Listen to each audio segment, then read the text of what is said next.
Show, Episode 2, UHW, sold out crowd, ladies and gentlemen. Welcome back.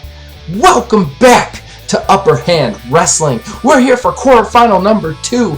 Ladies and gentlemen, we're not going to waste any time tonight. We've got a match of the ages. Sam, Salamander Watts, she's overcome it all. She has been diagnosed with cataracts. She has been diagnosed with just being kind of short. She is still, though, here to prove herself in this ring, and she is against a second-generation female wrestler, Kim Presley. Lady Punk herself will be in the ring, mohawk and all, ready to take on Sam. We'll have to see how this goes on and which of these two wrestlers moves on in our UHW opening quarterfinal match.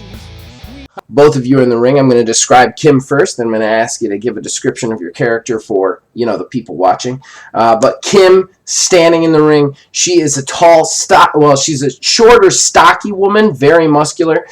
She wears a studded leather coat down to the ring. She has her hair cut into like a very 80s spiked mohawk. No other hair on the top. She's smoking a cigarette. She's got ripped up jeans. Once she gets in the ring, she kind of takes off her studded leather coat, kind of throws it over the turnbuckle, and just kind of leans there, still smoking a cigarette, smiling. So then across from her, Sam the Salamander Watts. They are a lot shorter and slender looking, almost with a dancer physique to them. Shaggy, short-cut mop of orange hair on top of their head. Their face is covered in a messy black and red and orange makeup that's almost made of like an oil base, dressed in a black form-fitting bodysuit and orange spandex pants. Nice. All right, so the two women step into the ring. As we've said before, this is UHW is completely equal on men and women. So this is a first round match for the big prize, the UHW Championship. This is quarterfinal, so it's 1-on-1. The ref rating is fair for this, so it's a 50% down the middle. I don't assume you're planning on cheating, but just in case you were. And then the impressive Sam is battling cataracts to be here, correct? Like that's her character. Correct. Yes. You can see in their eyes that there's just like a little bit of cloudiness to them. And the way that they move is almost cautious. Nice. Okay. All right. So at this point, the ref kind of points at you both, points at the bell. The bell rings. You guys start to step forward. Now we do the opening spot. That's a D10 roll. You get to pick your highest stat and add it to the roll. Kim's highest stat is power, so she's going to add, which is a 5, so she's going to add a 5 to her D10. She's going to roll a total of 13.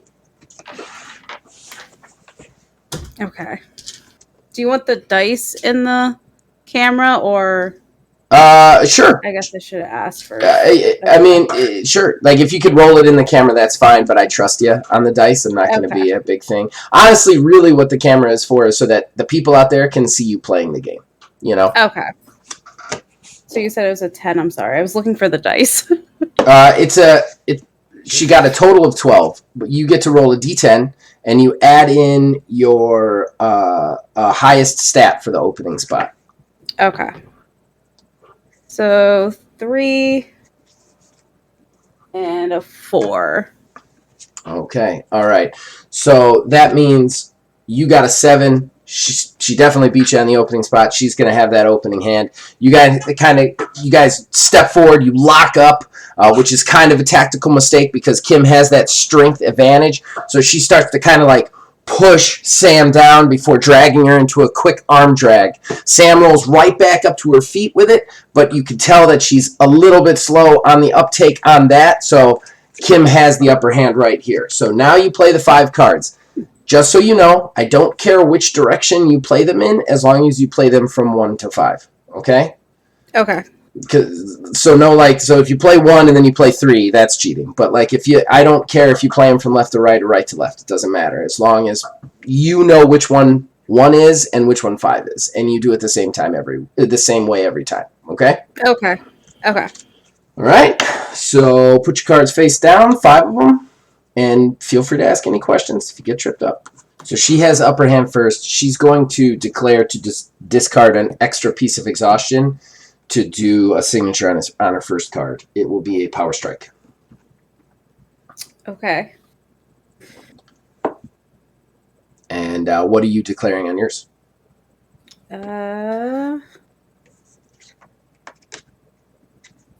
Sorry. You're fine. It's totally fine. These are going to get quicker as we go along, but I expect the first few to take a while. The first couple episodes that I'm actually going to post are literally just going to be a match and a promo, you know? So don't worry about it.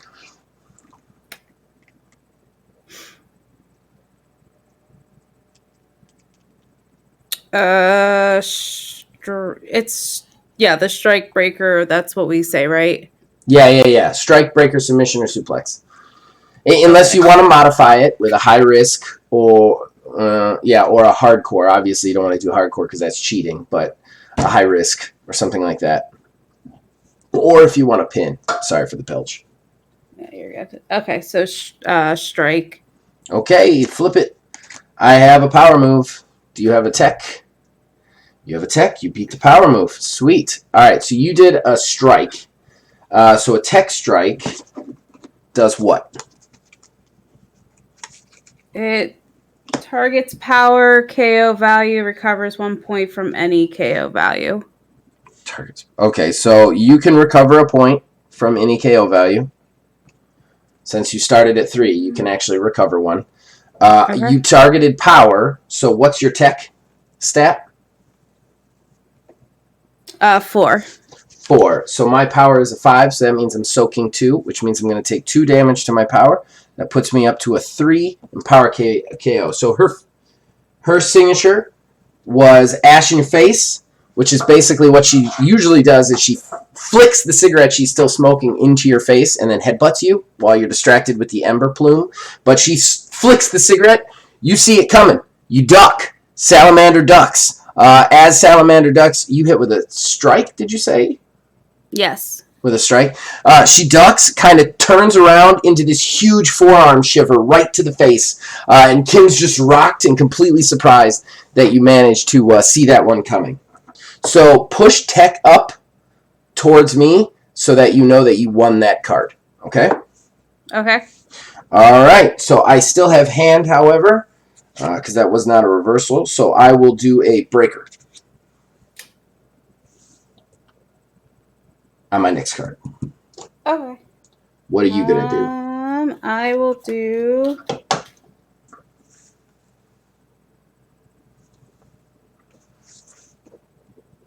suplex. All right, let's flip them. I have a tech. I have a speed. So speed beats tech. You are on a freaking roll. So you did a breaker, you said? What did you say you were doing? Suplex. Suplex. I legitimately forgot that easily because I'm old. So it's okay. I'm really unsure. Right. I'm always unsure. All right. So what does the speed suplex do? What is the text of it? Target speed KO value, target one of the opponent's stats, and reduce that stat soak by 1 for the remainder of the round. Which would you like to reduce by 1? Power, tech, or speed? Her highest soak is power. So power. Okay, so that will bring that back down to a 1 for the remainder of the round. Now, for the actual damage of it, it's a speed move. So what's your speed? 3. And what was it targeting again? Speed KO value. All right, so I have a speed of 2, which brings it down to 1. So you have a 3, so I actually take 2 damage. So I'm going to pop up to a 3 in speed KO value. So Kim's stunned by the forearm shiver. Sam wastes no time. She kicks her quick to the gut, wraps her head, puts her arm over her head, and then a quick snap suplex Kim to the mat. So Sam is rolling right now. Okay, so push that up so you know you won it. I still have hand, though, since no reversals have been played. I am going to play a strike on my next card. I'm going to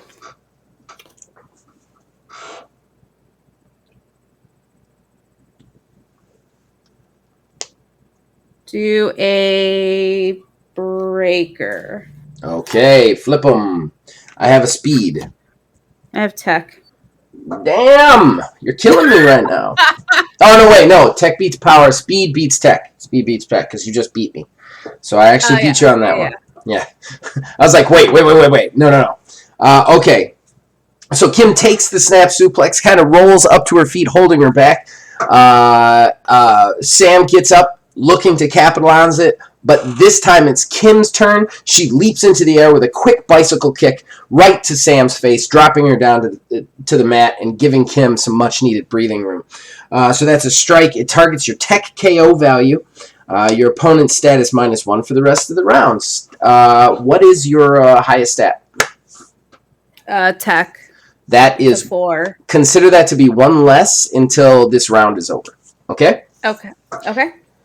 So now you take damage to your tech KO value from speed. My speed is only a 2. What's your tech score?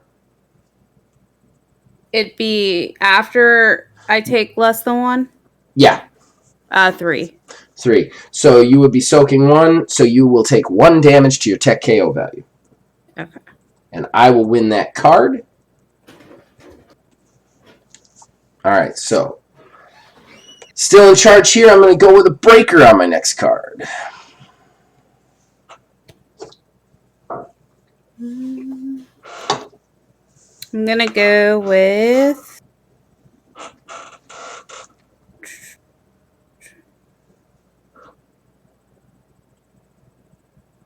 strike. Alright, I have a reversal. I have power. Yeah. So take that damage to yourself. Okay, so it's your power damage, yes. Right? Yes. And it targets the speed KO value, if I'm correct, right? Yes. And it's +1 damage to the next move this round, so we don't have to worry about that part. So you're just taking your power to your speed. What's your speed stat? 3. All right, so you're soaking 1 of that. What's your power stat? 3. All right, so you're taking 2 damage to your power KO value. Ow. All right. All right, won that card. Should she go for another signature? That's the real question. What do I have there? Yeah. No. Can't go for another signature. All right. She's gonna pin you. Do you have a reversal on that last card? No. Okay. Well, at that point, you are pinned. So she. I forgot to do the reversal. You did the power strike. So you took the damage from the bicycle kick. She picks you up. She whips you into the ropes. You get into the ropes faster and speed up, coming with a huge clothesline. But she actually catches you out of midair with a huge spear, just like cutting you right in half. Salamander hits the mat, and she just grabs and hooks the leg for the pin. So what's your highest KO value right now? Power. Which is okay. A 5. So you need to roll a 6 or better to on a D10 to kick out on that. Oh gosh. You'll get 2 more chances. It's a 5. 1. All right. So what's your next highest?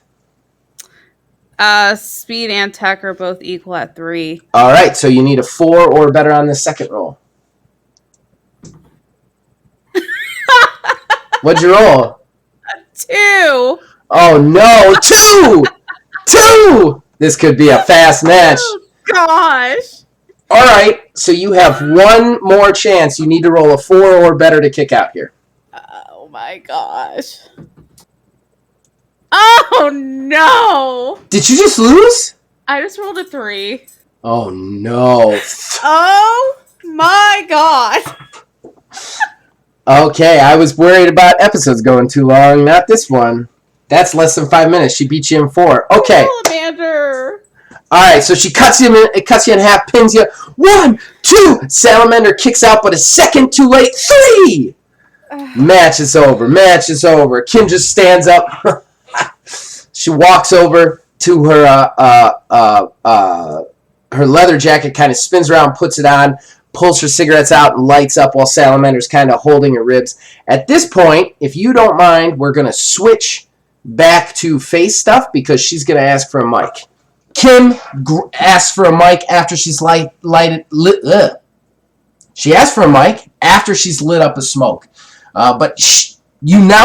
notice from the crowd that 2 more figures are walking out from the back. One of them is this woman kind of in this tank top, this rough tank top with a sports bra under it, and she's got this big, kind of nasty bleeding heart on the front of it. It's a white tank top.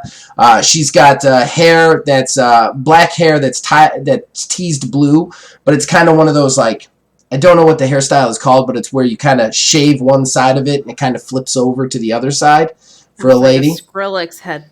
Yeah, exactly, okay. Exactly. She has a guitar over her shoulder too, like a heavy metal guitar and some ripped up jeans. Next to her is this woman with parted black hair, kind of in the middle, short hair layered kind of around the jawline. Both of them are. The girl with the guitar is taller, a little bit more skinnier, still pretty toned. Allie's a little bit shorter, kind of average height, but toned. That's the other woman. She's also wearing a leather jacket. On the back it says "Fix It," and she's just wearing red spandex briefs with a red spandex kind of sport kind of top. They both kind of walk down to the ring, start moseying down to the ring, and Salamander's still kind of clutching her ribs after that nasty surprise shot. Is slowly starting to get to her feet and kind of worried about where this is going. So the 2 women kind of enter the ring from either sides, kind of velociraptor style, to flank, and then they get in. Kim asks for a mic, and then she looks at you through the cigarette in her mouth. She goes, I'm really excited to be here. I know you're really excited to be here too, Sam. Us ladies, we haven't had a lot of shots in this business. You look at WWE, you look at AEW, we get crap spots in the middle of the show. We get pushed to the side. We don't get to perform with the men. And hell, even the indies who have allowed us to perform, who I've allowed to perform, I always need to team up with one or some crap like that. And then UHW comes along and we get to perform for the big belt. But look at this. Round 1, they put 2 women against each other. 2 women against each other. I don't call that an opportunity. I call that bullshit. So she takes a big drag on her cigarette, kind of blows it out, puts it back to her mouth. She goes, "So Sam, I watched your exhibition match against Chad Rover. It was a 15-minute classic, and although I kind of kicked your ass here tonight, you kicked his ass then. So I know you can go. You're looking at the rebellion right here. We're going to tear it all down, build it back up from scratch, and we'd like a 4th. So what do you say, Salamander? You want to join the Runaways?" And then the crowd's kind of stunned, on-looking. She kind of spins the mic in her hand and hands it to you handle first while taking another drag on her cigarette. Sam. Okay, go ahead. No. No. Go ahead. I was going to explain it she's forming a stable, which is a wrestling thing where a bunch of wrestlers come together to kick other wrestlers' asses. They sometimes are looked at as bad guys, so just keep that in mind. There will be probably some cheating if you join. You might not be considered a good guy, but that's really the choice before you. Do you want to join this stable of badass bitches to take down everybody, or do you want to tell them to go fuck themselves? It's all up to you. So she hands you the mic. Sam stares at her for a quick second, looks at the mic, slowly grabs it, and then drops it and walks out of the ring. Oh, okay. All right. You start to walk away. Kim's surprised. She picks up the mic when you're halfway up the ramp. Okay, so you've left the ring. You're halfway up the ramp. And she goes, hey, Sam. Miss Watts. I'm going to say... and looks. I'm going to say this once. I only make this offer once. One time. This is it. You walk away from me. That's your choice. But this offer doesn't come along again. Lady Punk doesn't beg. And then she drops the mic. What do? Salamander walks out. Nice! Okay, alright. Cool. Another one in the books, ladies and gentlemen. We're back here in the basement. Kim Presley with a victory over Sam the Salamander Watts. And a solid one at that. But Sam still makes her presence known by refusing the new formation of the stable, the Runaways, their invitation. Will there be backlash from this? Will Sam the Salamander go on to get another victory in a new match? We'll have to find out next month. But we're not done with the quarterfinals. You see, episode 2 is in the banks. But next week, we're going to see 2 newcomers taking each other on. The Beast, the Black Dragon from the East, Shindaru, will step into the ring with the massive Mr. Indestructible. One of them is going to advance to the semifinals, and one of them is going to walk out of there a loser. You'll have to come back here next week to find out. Until then, we'll see you next time.